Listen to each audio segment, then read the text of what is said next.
कौनो सूरत में ना हमारा राजा के हमरा से छीन लेलन ना। लोग के हम कबो सुखी ना रहे दे। हम कबो लोग के चैन से ना जिए दे। कौनो सूरत में ना हम माफ ना करब लोग के, ना माफ करब। हम कौनो सूरत में लोग के माफ ना करब। कौनो सूरत में ना। कहाँ भाई भौजी ऐसे काहे कर रहे हो? तुम्हार तबीयत खराब होगा भौजी।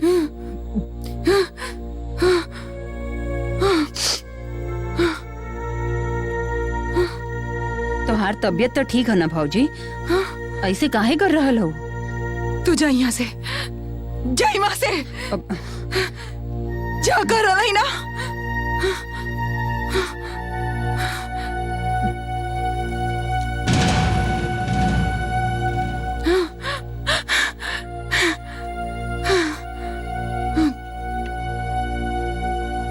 सबके खातिर एक ही न्याय है, जेकर भी गलती हुई ओकरा सजा भुगते के पड़ी। महारानी और हाँ, अन्याय करबा तो सजा मिलबे करी, चाहे जे भी होके। सबके खातिर एक ही कानून हो। बाकी जेकरा सजा मिली ओकर घर के बाकी लोग अच्छा से रहे।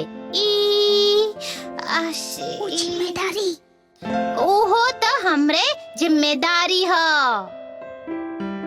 महारानी के जय, सब बोला महारानी के जय होके। बाबू साहब इवी तक याद हो। वाह, वेरी गुड। कितना अच्छा एक्टिंग कर रहा हो तू दोनों। हमके तो सब सच लग रहा। सच? हाँ सच। तू दोनों पूरा नाटक करला, फिर तू दोनों के प्राइज हम दे। बाकी हम हमेशा एक ही डायलॉग में अटक जाएंगे। कौन सा डायलॉग? ओहो, ला फिर से बुला के ली। अरे हाँ याद आई, जिम्मेदारी। जिम्मेदारी ना रे, जिम्मेदारी। इतना हमू जाने ली, हमरा से पूछ सकत रहो। जिम्मेदारी तू जाने लू? जिम्मेदारी के मतलब जाने लू? हम सबके कुछ न कुछ जिम्मेदारी होला, जेकरा की हम लोग के पालन करे के पड़ेला, जे हर हाल में निभावे के ही पड़ेला। जैसे कि हम लोग के जिम्मेदारी है अच्छा तरह से पढ़ाई कईल। काहे आभा समझ गईलू? हाँ हाँ सब समझ गईली। अब कब्बो गलती ना हुई। जिम्मेदारी। अरे हाँ, हम लोग के रिहर्सल खातिर ओढ़नी लावे के कहल गईल है। जाते ही मम्मी से मांग। हाँ जा जा जा जा जा।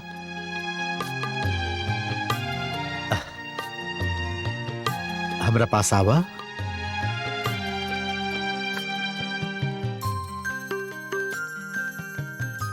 अच्छा तू तो बहुत अच्छा तरह से जिम्मेदारी के मतलब समझा दिलू।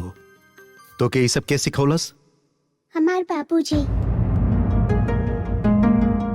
बाबूजी कहत रहन कि उनका जिम्मेदारी है आपके सही जगह पर सही समय पर पहुंचावल।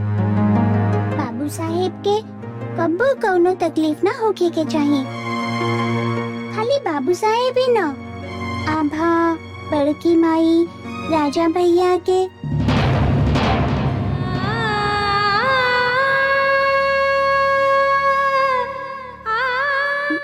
सॉरी। सॉरी काहे कह रहल हो?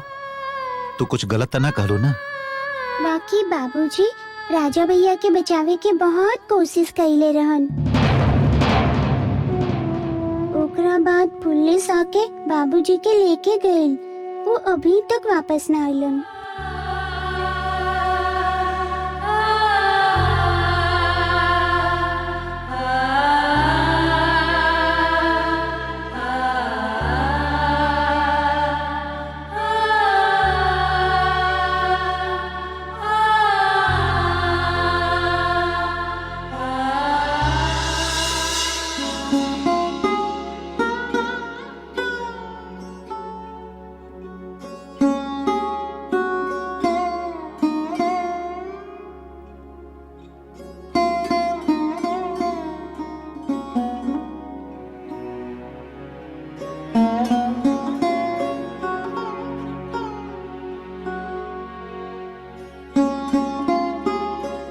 ए गौरी, कहाँ सोच रहल हो इतना? कल सांझ के काम से लौटला के बाद से ही पता ना कहाँ सोच रहल हो। कहाँ भइल तुह के? नींद भी नहीं के हैं? इतना कहाँ सोच रहल हो? वो कल काम से लौटत समय वो माई बेटी के देख ले रहो ना। के माई बेटी की? अरे वो एगो लड़की अपन माई के संगे जात रहे ना, ओकर जन्मदिन रहे, वो खिलौना खातिर अपन माई से जिद करत रही। ओ हाँ, जाने लो, हमारा अन्नपूर्णा के भी अगला महीना में जन्मदिन है। अन्नपूर्णा के जन्मदिन में हम और ओकर बाबूजी हर बार ओकरा मंदिर ले जाते रही और पूजा करत रही। एकरा से जदी तक कब्बो कुछ ना कर पौली। बेटी अब धीरे धीरे बड़ी होत रही तो एक बार सोचले रही कि एगो अच्छा सा फ्रॉक खरीद के देब, एगो छोट सा केक ला देब। उहा बड़का कमरा में उस सब के सामने केक काटी। ये सब खातिर हम पैसा भी जमा करत रही। ओकरा बाद इहो सोच के रखले रही कि ओकरा जे भी खाना पसंद है उ सब बनाई, ओकरा के घुमावे ले जाए। कबो न ले जा पाइले ना, बाकी कहाँ से ये सब कुछ हो गए। मत रोवा गौरी, शांत हो जा। देखी हा, सब कुछ ठीक हो जाए। चुप हो जा।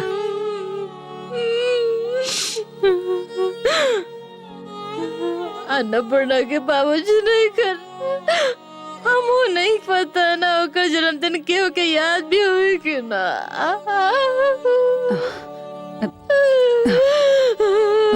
गौरी चुप हो जा, शांत हो जा। ये सब एक दिन ठीक हो जाए।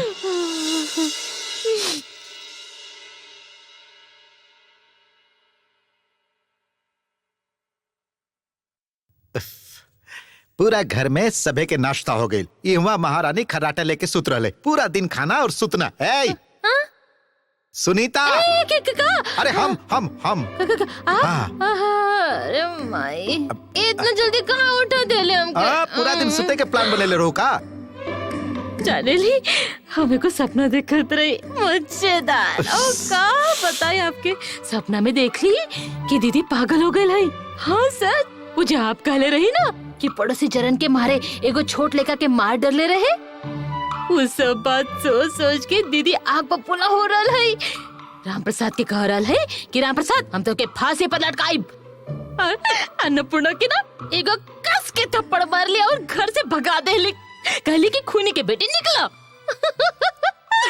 इस सब तो के सपना में देखे की जरूरत नहीं खे। इस सब कुछ ही देरी में ही घर में घटे वाला है। का मतलब ई हा कि चंचला दिदिया के बतावत रही कि जे हम सुन ली कि भाभी नींद में बड़ करत रही कि हमार बेटा के जरन के मारे मार डलन उ लोग। राम प्रसाद और गौरी के अपन जिंदगी में हम घर में कबो ना घुसे देवे सब। ऐसे ना का? एकदम। और इस सब हो पाइल हा हमारी सुपर डुपर एक्टिंग के चलते। ओ हमार खेसारी लाल।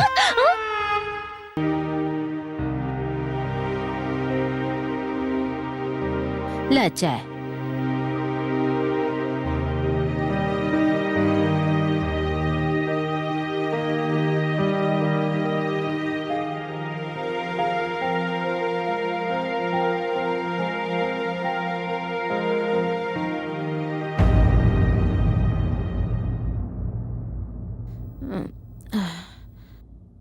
हमके लागेला भैया राजा के घटना के रीना आज तक स्वीकार न कर पा रहल है।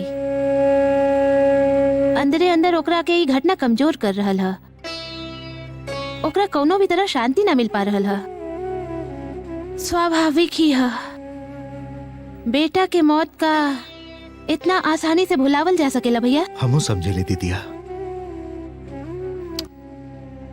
बाकी एगो गलती भइल के हम लोग अपन बेटा के दुख में अंधा होके राम प्रसाद के संगे बहुत बड़ा अन्याय कर देली।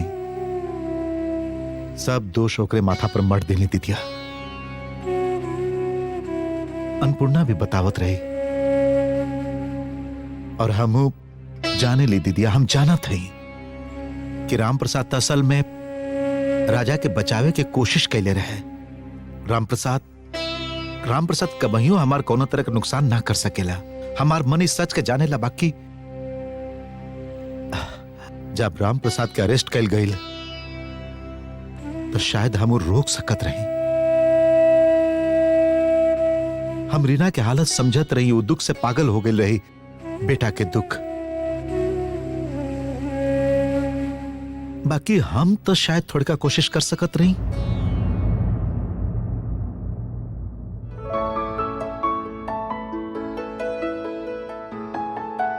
हुआ हाँ आप अभी तक तैयार ना भइली? स्कूल खातिर देरी हो जाए ना? हाँ ठीक कहा तो, जा कमरा में जाके देखा वो तैयार भइली की ना। ठीक कहा था, हम अभी जाके ओकरा बुला के लावत है। जाके कहा कि स्कूल जाए में देरी हो जाए, है ना? जल्दी जा। अभी ये जाते हैं। देख लो दीदिया, इतनी से एगो बच्ची हमेशा हंसत रहेली। माई बाप खो गईलन, आंख के सामने पुलिस एक बाप के अरेस्ट करके ले गई, फिर भी हमेशा हंसत रहेली, हमेशा दूसर लोग के खुश रखे की कोशिश करेली। बाकी हम जाने लें कि एकर मन के अंदर कितना दुख भराला। तू ठीक कहता रे भैया, इतना सा उम्र में ही कितना समझदार है, सभी के खुश रखे के कोशिश करेली। हमार मन करेला कि हम एकरा खातिर बहुत कुछ करी। हमके लागेला कि एकरा के हमेशा खुश रखे के चाहिए। दीदिया, तो के याद है कि अन्नपूर्णा के जन्मदिन कब है? ठीक तो याद नहीं खे, बाकी रुका, पिछला साल जौन दिन हम बनारस से लौटल रही, शायद वही दिन अन्नपूर्णा के जन्मदिन रहे। काहे कि राम प्रसाद हमके स्टेशन से लावे गए रहे और आके वो मंदिर गए रहे। दीदिया, तू तो पिछला साल अप्रैल में बनारस से लौटल रहो ना? हाँ शायद अप्रैल ही रहल होई, हमार डायरी में लिखल होई, हम चेक करके तोके बता दे। ठीक है, तू बता दिया, फिर हम लोग बड़का पार्टी देके ओकरा सेलिब्रेट करब। ठीक है, अन्नपूर्णा के सरप्राइज दे। बहुत अच्छा आइडिया है भैया, अन्नपूर्णा बहुत खुश हुई है ना। अन्नपूर्णा के बर्थडे मनी, रुका, मम्मी के बात बतावे के होई।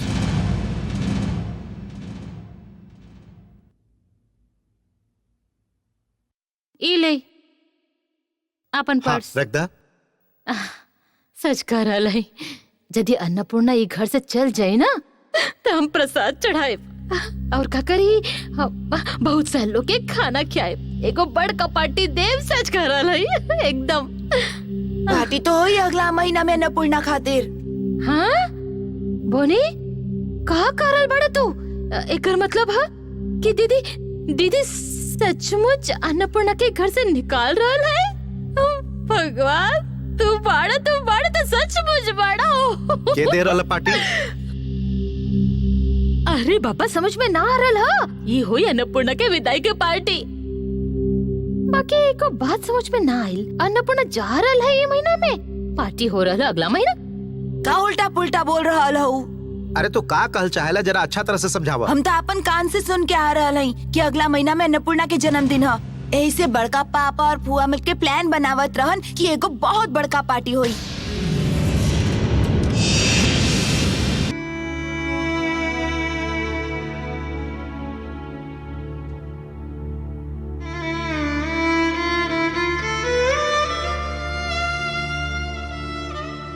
भौजी, खाना खाए चलो।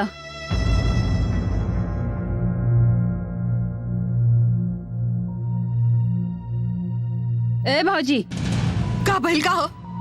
परेशान काहे कर रहा हूँ? हमके थोड़ी का अकेला रहे दा प्लीज। जाई वहां से।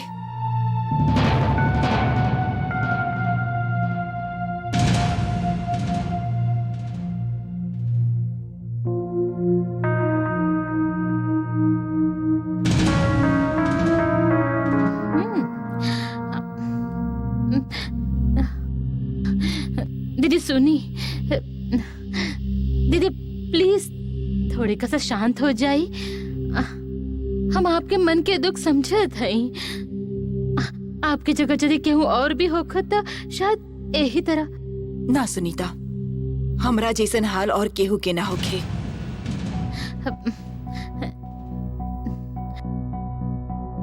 ना दीदी, आपके संगे इतना कुछ घटल है, फिर भी सच में आपके मन बहुत बड़ा हो। आप अपन बेटा की जे तरह से खो देली, फिर भी अन्नपूर्णा के आप इतना प्यार करेली, ओकर इतना ध्यान रखेली। देखिए, हम लोग सभे तो ये बात जाने ली कि राजा के खून अन्नपूर्णा के बाप ही कैले हैं, फिर भी अन्नपूर्णा के देख के आपके गुस्सा ना आवेला। अन्नपूर्णा के देख के आपके बिल्कुल महसूस ना होखेला कि वो एगो खूनी के बेटी है।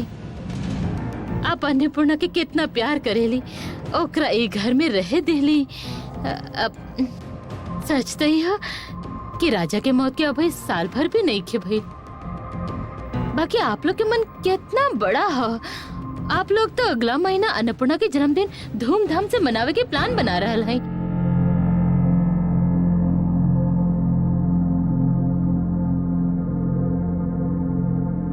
अन्नपूर्णा के जन्मदिन मना रहा है के मतलब का कह रहा कुछ समझ में ना आ रहा। तो का आप कुछ नहीं खींचा? बड़का भैया के तो सब पता। ओह अच्छा, तो वो सोचते हुए है कि वो आपके सरप्राइज दी है। हाँ। कहाँ सरप्राइज दी? का कहल चाहे लू तनी साफ साफ बतावा। कहा दीदी, आपका सचमुच कुछ नहीं खींचाने? बड़का भैया और दीदी मिलके प्लान बनवले बाड़न कि अन्नपूर्णा के जन्मदिन ए बार जोर शोर से मनई है। का मालूम वो कब होई, कैसे होई, बहुत सा लोग के इनवाइट कइल जाई। यह सब बात के दोनों में डिस्कशन चलत रहे। हम के तो ये सब सुन के बहुत बहुत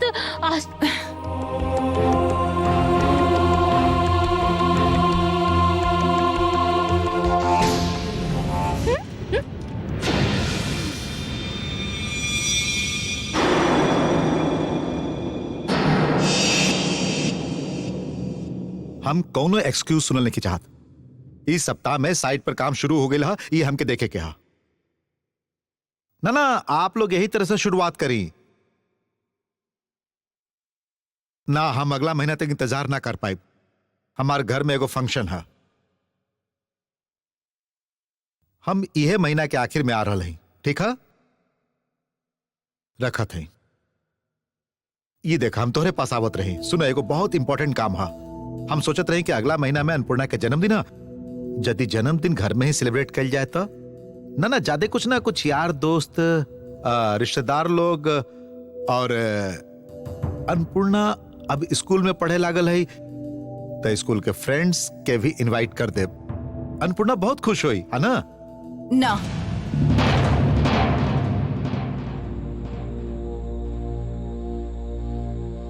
मतलब हम खुश ना हो खब,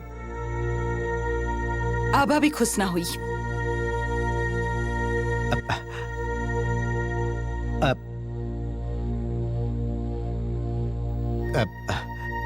कहे अचानक का हो गई?